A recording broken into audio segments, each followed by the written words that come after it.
Gregory Peck, previously considered the 12th greatest male star of classic Hollywood cinema by the American Film Institute, heads the cast as 1947's Gentleman's Agreement airs from 1:55 p.m. on Talking Pictures TV on Friday. The Oscar-winning drama, which sees Peck star opposite Dorothy McGuire, following magazine writer Phil Green, who poses as a Jewish man in order to go undercover to write a series of articles on anti-Semitism, though he finds himself embroiled in prejudice as a result.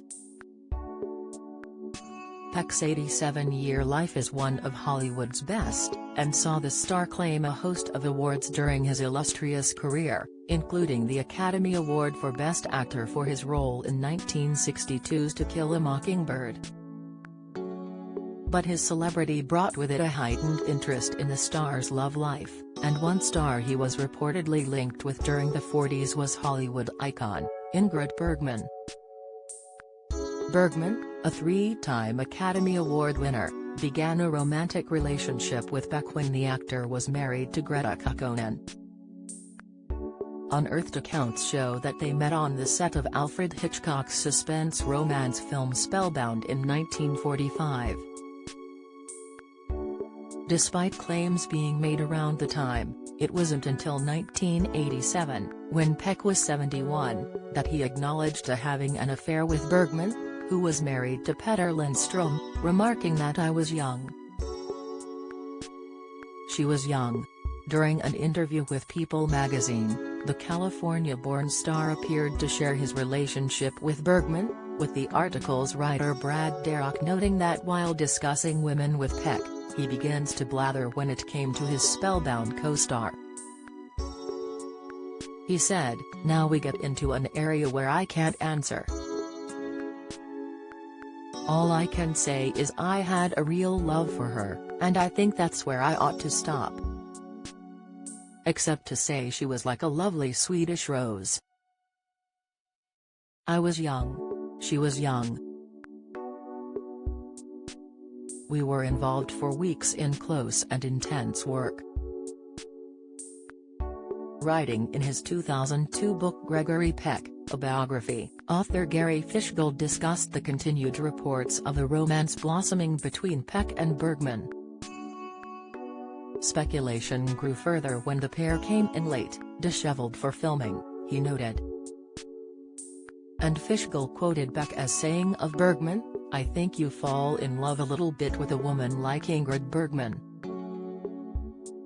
I don't think Therese any way to avoid it, for she was incredibly beautiful, and a very sweet person, her lovely skin kind of took your breath away, and her whole radiance was something to behold." Both Bergman and Peck would eventually both divorce their spouses, and go on to marry.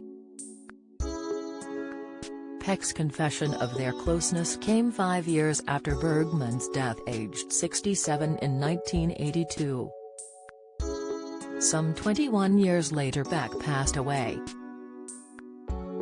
At the time of his death, Peck was Roman Catholic, and once admitted to considering priesthood before a career in Hollywood emerged.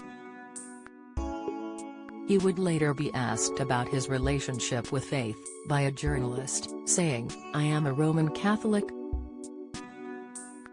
Not a fanatic, but I practice enough to keep the franchise. I don't always agree with the Pope. There are issues that concern me, like abortion, contraception, the ordination of women, and others. As the Church prohibits remarriage if a person's first spouse is still living." Peck's second marriage, this time to Veronique Passani, was performed by a justice of the peace, and not a priest.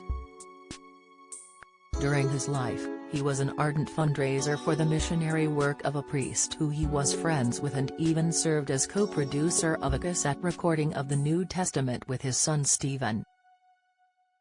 After his death, which saw Veronique by his side, Peck's funeral was attended by a huge stack of Hollywood celebrities, including the likes of Michael Jackson, Harrison Ford, Lionel Richie, and Angelica Houston.